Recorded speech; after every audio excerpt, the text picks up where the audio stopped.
Hey everyone, welcome in Clat Point and let's start today's the Hindu news discussion. चलिए शुरुआत करते हैं हमारे आज के द हिंदू न्यूज़ डिस्कशन की, जो कि CLAT, AILET, D U L L B, L L M, NLSAT and other law entrance test के लिए इंपॉर्टेंट हो सकता है। आगे बढ़े उससे पहले जो क्विज मैंने आपसे पूछा था उसका आंसर ले लेते हैं। कल हमने क्वेश्चन देखा था, उसका आंसर जो है वो फिफ्थ शेड्यूल है, तो जिन्होंने भी ये जवाब दिया है बिल्कुल सही दिया है। एंड क्लैट पॉइंट आपको ऑफर करता है CLAT UG, CLAT PG, D U L L B, NLSAT, AILET UG and PG के कोर्सेज। आप डिस्क्रिप्शन से हमारी ऐप चेक कर सकते हैं, वहाँ पे चाहें तो इन कोर्सेज में इनरोल कर सकते हैं। यहाँ पे देखिए आज का जो क्वेश्चन है, consider the following statement regarding national emergency. National emergency के बारे में कुछ स्टेटमेंट्स हैं जो आपको कंसीडर करने को कहा जा रहा है, और कंसीडर करिए, फिर आंसर कमेंट सेक्शन में जरूर बताइएगा। आज का जो एडिटोरियल पेज है वहाँ पे देखिए एक आर्टिकल यहाँ पे डेंजरस डिसेप्शन करके जो आया हुआ है, ये हमने कल भी एक आर्टिकल देखा था, उसी से मिलता जुलता है। एक्चुअली अभी देखो, आपको पता है कि बुलडोज़र वाला जो मामला है वो काफ़ी चल रहा है देश में। अभी पहले हमने मध्य प्रदेश में देखा था कि जहाँ पे कम्युनल क्लैशेस हुई थी, वहाँ पे जिन्होंने इलीगली ऑक्यूपाई कर रखी थी ज़मीनें, उनको घरों के ऊपर बुलडोजर्स चलाए गए थे। तो दिल्ली के जहांगीरपुर में भी यही हो रहा था, और उसके बाद देखा ये गया कि जब ये चीज़ हो रही थी तो सुप्रीम कोर्ट ने इस पर स्टे लगा दिया, लेकिन उसके बावजूद भी एक कार्य जो है वो चलता रहा। फिर अभी सुप्रीम कोर्ट में मैटर गया था, तो स्टेटस को सुप्रीम कोर्ट ने फिर से लगाया है कि भैया ये चीज़ होनी नहीं चाहिए जब तक अभी इस पर फैसला ना हो जाए। तो ये कुछ मामला था, तो उसी के बारे में यहाँ पे फिर से लिखा हुआ है। तो ऐसा कुछ एग्जाम के पर्सपेक्टिव से निकल के नहीं आ रहा है यहाँ पे, तो वो हम नहीं देखेंगे। यहाँ पे ग्रोइंग एम्बिशन करके आर्टिकल है, ये डिस्कस किया जाएगा एडिटोरियल में, आज यही है हमारे काम का। देखो, ग्रोइंग एम्बिशंस करके जो आर्टिकल आया है ना, ये चाइना का सिक्योरिटी पैक्ट जो सोलोमन आइलैंड के साथ हुआ है उसके बारे में है। अब सोलोमन आइलैंड और ये तो मैंने आपको ऑलरेडी बता रखा है, लेकिन एक बार इसको रिवाइज कर लेते हैं। तो देखिए, ये जो आप एरिया देख रहे हैं, ये वाला जो एरिया है ना, ये छोटे छोटे जो यहाँ पे आइलैंड्स है, इस ग्रुप ऑफ आइलैंड्स को सोलोमन आइलैंड कहा जाता है। यहाँ पे देखिए, इसको जूम करके इन्होंने मैप में दिखा रखा है। ये आपका देखिए चाइना है, और इधर आप देख सकते हैं ये तैवान है। ये जो जो नाम मैं आपके सामने बोल रहा हूँ ना, उसको मैप में निहार जरूर लीजिएगा, क्योंकि इन्हीं से रिलेशन में आप समझ पाएंगे कि सोलोमन आइलैंड क्यों चाइना एक्वायर करना चाह रहा है, या क्यों चाइना अपनी प्रेजेंस चाहता है सोलोमन आइलैंड पे। तो ये देखिए, इधर नीचे ऑस्ट्रेलिया भी है, उसका भी मैप यहाँ पे होगा। ठीक है, ये रहा, देखिए ये ऑस्ट्रेलिया भी है इधर, और यहाँ पे सोलोमन आइलैंड है।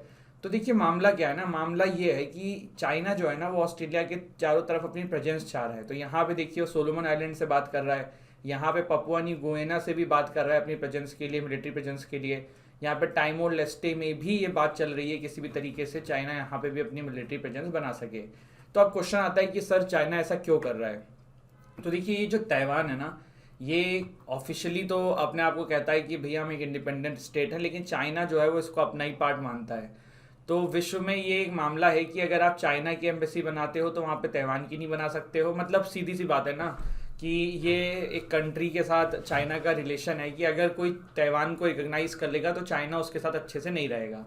अभी रिसेंटली एक अफ्रीकन कंट्री थी जिसके साथ चाइना ने ऐसा किया, उसका नाम मुझे कमेंट सेक्शन में बताइए, कि उन्होंने ताइवान की एम्बेसी को अपने आप पे ओपन कराया, उसके बाद चाइना ने उसके ऊपर सैंक्शंस लगा दिए, इकोनॉमिक सैंक्शंस लगा दिए। तो क्या है ना कि ये जो इधर जो छोटे छोटे आइलैंड्स हैं आपके, ये पहले ताइवान को रिकग्नाइज करते थे 2019 से पहले, क्योंकि ताइवान को यहाँ पे यूएस बैक कर रहा है। लेकिन 2019 के बाद ये लोग चाइना के तरफ झुक गए हैं, और इसी के चलते हुए सोलोमन आइलैंड ने जो है वो चाइना को मिलिट्री प्रेजेंस के लिए हाँ कर दिया है, और एक एग्रीमेंट साइन हो चुका है। तो ये डील है क्या, इस डील के अकॉर्डिंग चाइना जो है वो अपनी police, arm police, military personnel and other law enforcements को कभी भी सोलोमन आइलैंड भेज सकता है। इवन चाइना को नेवल वेसल को अगर उस आइलैंड को यूटिलाइज करना है for technical support, logistic support, तो चाइना के नेवल वेसल्स भी ये चीज़ कर सकते हैं। सोलोमन आइलैंड क्या है, तो देखो ये मेलेशिया ग्रुप ऑफ आइलैंड्स का पार्ट है, पैसिफिक में लाई करता है, पपुआ न्यू गिनिया के बगल में है। ब्रिटिश एम्पायर की कॉलोनी होती थी, फिर जर्मनी एंड जापान के हाथ में भी लगी थी, फिर वापस यूके के हाथ में चली गई थी, एंड इंडिपेंडेंट हो गई 1978 के अंदर। एंड आफ्टर दैट जो है ये अपने अलग तरीके से गवर्न हो रही है। यूएस ने इसको 2019 तक अपने कंट्रोल में काफ़ी रखा था, उसके बाद अब जो है ये चाइना के कंट्रोल में जा रहा है। मतलब कंट्रोल का सेंस मतलब इन्फ्लुएंस, ज़्यादा पहले यूएस के करीबी होते थे ये, पर 2019 के बाद इन्होंने चाइना का रास्ता चुन लिया। तो ये था यहाँ पे सोलोमन आइलैंड की कहानी, और ये था ये agreement. Supreme court x tends status को ऑर्डर अगेंस्ट जहांगीरपुरी डिमोलिशन। तो मैंने आपको बताया कि कल जो आदेश आया था उसके बावजूद भी कुछ कुछ जगह पे डिमोलिशंस हुए थे, लेकिन अभी जो है सुप्रीम कोर्ट ने फिर से फटकार लगाई है कि हमारे आदेश के बाद भी आप इस तरीके की चीज़ें कर रहे हैं जो कि नहीं करनी चाहिए, और स्टेटस को जो है इसको मेंटेन करो, और वहाँ पे जो है बुलडोजर्स नहीं चलने चाहिए। तो ये चीज़ यहाँ पे देखी गई। Supreme Court seeks unequivocal stand on Abu Salem. देखो यार, अब्बू सलीम क्या है ना, ये जो इनके ऊपर केस चल रहे हैं, और जो बम ब्लास्ट का रिलेटेड मामला है वो वाला केस चल रहा है, लेकिन अभी हुआ ये कि ऐसा एक मामला सामने आया है कि भारत सरकार ने पोर्चुगल गवर्नमेंट को ये कहा था कि अब्बू सलीम को जो है वो 25 साल से ज़्यादा की सज़ा नहीं होगी। तो अभी ये हो रहा है कि कोर्ट में मामला फंसा हुआ है कि भाई इनको अब ये एग्रीमेंट जो भारत सरकार ने किया है पोर्चुगल के साथ, इसको माना जाए या कोर्ट जो है वो अपने मेरिट्स के अनुसार इस पर डिसीजंस दे। तो अब यहाँ पे ये आ रहा है कि सरकार जो है वो ये कह रही है कि मेरिट के हिसाब से दीजिए, पर वहीं जो कोर्ट है वो ये बात कह रही है कि आप एक बार रिकन्सिडर कर लीजिए कि आपने जो पोर्चुगल से मतलब जो आपने मंजूरी दी थी या जो एग्रीमेंट किया था, अश्योरेंस दिया था, एग्रीमेंट नहीं बोलूँगा, अश्योरेंस किया था, तो वो फुलफिल करना है कि नहीं करना है। कुछ इस तरीके का मसला यहाँ पे फंसा हुआ है, एग्जाम के पर्सपेक्टिव से इंपॉर्टेंट है नहीं। Maldives ban India out campaign. तो देखो, मालदीव में जो पुराने इनके प्रेसिडेंट हैं अब्दुल्ला यामीन, वो इंडिया को ज़्यादा पसंद नहीं करते हैं, वो चाइना के ज़्यादा करीबी हैं। तो इनके द्वारा ना कैंपेन चलाई जा रही थी कि इंडिया आउट मालदीव से, मतलब काइंड ऑफ ये कि मालदीव पे भारत जो है वो अपना इन्फ्लुएंस बढ़ा रहा है, भारत काफ़ी सारा इन्वेस्टमेंट कर रहा है, तो वो भारत को बाहर निकालने की बात कर रहे हो, दिखा ये नहीं जानता है कि भारत जो है वो मालदीव को कंट्रोल करना चाह रहा है। तो इसीलिए इंडिया आउट कैंपेन चला रहे हैं, और उसी को बंद करा दिया गया है मालदीव के जो प्रेजेंट प्रेसिडेंट हैं इब्राहिम मोहम्मद सोली जी के द्वारा, जो कि एक अच्छा कदम है। इसके बाद आगे बढ़ते हैं, एक बोरिस जॉनसन साहब भारत आए हुए हैं। तो बोरिस जॉनसन साहब जो हैं वो फर्स्ट ब्रिटिश प्राइम मिनिस्टर बनते हैं जिन्होंने गांधी आश्रम साबरमती गुजरात के अंदर जो है विजिट किया, और कुछ इस तरीके से ये यहाँ पे पाए गए। इन्होंने बड़ी न्यूज़ करी हैं, अभी इसके पीछे कारण क्या है गुजरात में ये आए थे, तो गुजरात में ना जेसीबी बुलडोजर की एक फैक्ट्री जो है वो अडानी जी के द्वारा लॉन्च करी गई थी, और उस पर ये ना फोटो मैंने डाली नहीं है, वरना बुलडोजर पे खड़े होकर उन्होंने फोटो खिंचाई है। और इसी समय देश में बुलडोजर के मामले भी चल रहे हैं। तो एमनिस्टी इंडिया जो है ना वो क्रिटिसाइज कर रही है कि बोरिस जॉनसन साहब जो है बड़े इंसेंसिटिव हो रहे हैं, और इस तरीके की चीज़ उन्हें करनी नहीं चाहिए जब देश में ऑलरेडी इस तरीके की चीज़ें हो रही है, मुस्लिम्स को सप्रेस करने की कोशिश करी जा रही है। तो ये बात एमनिस्टी इंडिया क्रिटिसाइज करती है, लेकिन बहरहाल ऐसी कोई बात है नहीं, क्योंकि बुलडोजर की एक फैक्ट्री लग रही थी वहाँ पे इन्होंने इसको आप कह सकते हो इनॉग्रेट कराया, तो उसमें I don't think there is anything wrong there. Chargesheet filed in colocation scam. तो ये क्या है, देखो इनकी कहानी चित्रा रामाकृष्णा की मैंने आपको एक बार बताई हुई है पहले भी, लेकिन एक बार रिवाइज कर लेते हैं। देखो मामला क्या है ना, चित्रा रामाकृष्णा जी जो है ना, ये आपके जो नेशनल स्टॉक एक्सचेंज है ना उसकी भैया हेड हुआ करती थी। अब इन्होंने क्या किया ना, थोड़ा सा चलो आपको ना पहले थोड़ी टर्मिनोलॉजीज देख लेते हैं फिर बात करते हैं, ठीक है। तो मैनेजिंग डायरेक्टर होती थी चित्रा रामाकृष्णा जी नेशनल स्टॉक एक्सचेंज की। इनके ऊपर एक मामला आया, मामला ये आया कि भैया नेशनल स्टॉक एक्सचेंज को जो है ना ये एक बाबा के आदेश पे चला रही थी। आप ये सोचिए, देश की इतनी बड़ी स्टॉक एक्सचेंज की हेड एक अंधविश्वास के चलते हुए काफ़ी सारे फैसले ले रही थी। इसको हिमालयन योगी करके बोला गया था। आप ये मान लीजिए कि इनके मोबाइल में एक फ़ोन आता था हिमालयन योगी से, और वो इनको आदेश देते थे, ये वो काम करती थी। अब ये श्रद्धा भी कह सकते हैं और श्रद्धा के नाम पे बेवकूफ़ बनना भी कह सकते हैं।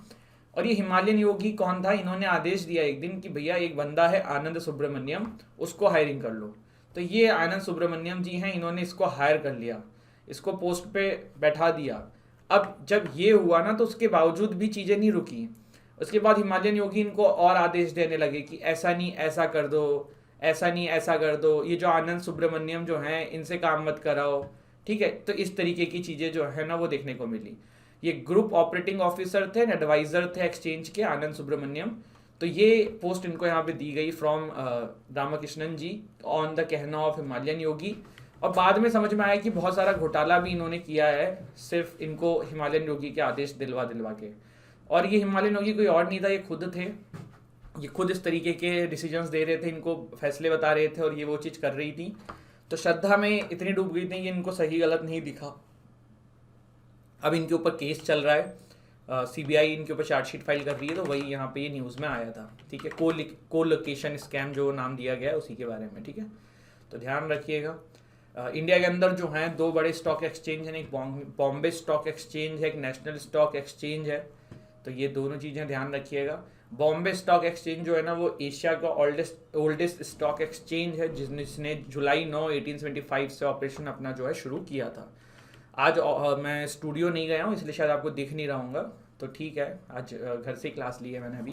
Prime minister museum thrown open to the public. देखिए दिल्ली के अंदर जो है the Nehru memorial museum and library जो है वो ओपन कर दी गई है, जिसका मेन पर्पज़ है जितने भारत के प्राइम मिनिस्टर रहे हुए हैं उनको डेडिकेट करना, उनके बारे में यहाँ पे काफ़ी कुछ पिक्चर्स एंड ऑल लगी होंगी। अभी तो जाके ही पता पड़ेगा किस तरीके का है, लेकिन दिल्ली के अंदर ये म्यूजियम जो है फाइनली ओपन कर दिया गया है। At least 16 killed as blast rock Afghan cities dozen injured. तो इस्लामिक स्टेट ने जिम्मेदारी ली है शिया मॉस्क के ऊपर, इन्होंने ये हमला कराया जिससे कि काफ़ी सारे शिया मुस्लिम्स मर गए। देखो मुस्लिम्स के अंदर ना 2 वर्ग होते हैं, एक होता है शिया मुस्लिम्स, एक होता है सुन्नी मुस्लिम्स। और बहुत सारे जो मतलब लोग होते हैं ना वो आपस में पसंद नहीं करते हैं एक दूसरे को। तो ये टेररिस्ट ऑर्गेनाइजेशन भी उसी का पार्ट है। और टेररिस्ट ऑर्गेनाइजेशन जो इस्लामिक स्टेट है वो आपकी सुन्नी मेजॉरिटी एक टेररिस्ट ऑर्गेनाइजेशन है, तो उन्होंने यहाँ पे शिया मुस्लिम्स पे इस तरीके का अटैक कराया। अफगानिस्तान में आपको पता ही है अब तालिबान शासन में है, तब भी पहले और ज़्यादा ये हरकतें होती थी अफगानिस्तान के अंदर, क्योंकि तालिबान खुद कराता था। तो अब तालिबान नहीं करा रहा है तो इस्लामिक स्टेट करा रहा है। वो कहते हैं ना जब बोया था पेड़ कांटों का तो फूल कहाँ से मिलेंगे, तो वही वाली बात है। अब अफगानिस्तान में जब तालिबान यही सब करता था तो अब इस्लामिक स्टेट तो और ही करेगा ना। अब रोको तुम, अब करो, तुम खुद परेशान हो, तुम टीटीपी से भी परेशान हो। पहले के तालिबान मैंने आपको वो बताया था जो पाकिस्तान को चाहता है कि पाकिस्तान में भी इस्लामिक रूल आ जाए। तो ये सारी चीज़ें हैं। तो आई होप गाइस ये सेशन आपको अच्छा लगा हो। हमने आज जो आर्टिकल्स देखे हैं उसमें सबसे लास्ट आर्टिकल देखा at least 16 killed as blast rock Afghan cities dozen injured, prime minister museum thrown open to the public, हमने ये सुब्रमण्यम जी के बारे में देखा। देन गुजरात में ये आए हुए हैं बोरिस जॉनसन साहब। मालदीव में एक मामला हुआ, अब्बू सलीम के बारे में देखा। सुप्रीम कोर्ट एक्सटेंड्स स्टेटस कोई ऑर्डर अगेंस्ट जहांगीरपुरी डिमोलिशन, हमने सोलोमन आइलैंड वाला पूरा मामला देखा। एंड कुछ और था नहीं, एक क्वेश्चन मैंने आपको क्विज में दिया हुआ है जो आपको मुझे आंसर बताना है। एंड आप क्लैट पॉइंट के कोर्सेज में इनरोल करना चाहें कर सकते हैं, डिस्क्रिप्शन में कॉन्टैक्ट नंबर भी है, कॉल करके बात कर सकते हैं। आई होप ये सेशन आपको अच्छा लगा होगा। इस